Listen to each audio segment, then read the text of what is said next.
Hi girls and girls, friends and family. Today we will be making a makeshift face mask for those who don't have access to a sewing kit or sewing machine.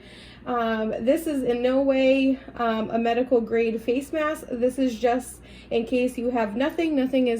Something is better than nothing.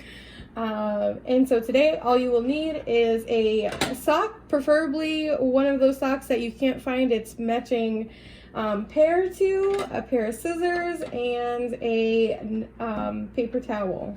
So first we are going to start by cutting along the top of the sock, like so.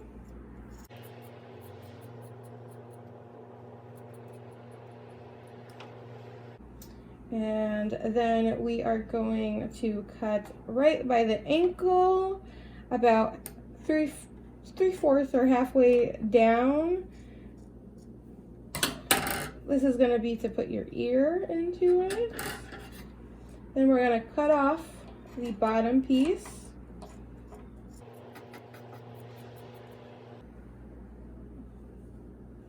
And then we are going to make another cut.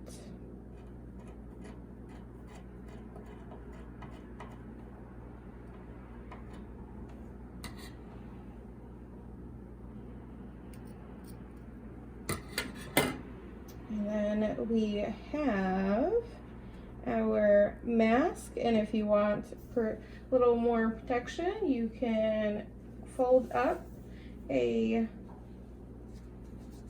paper towel so that way there is a barrier.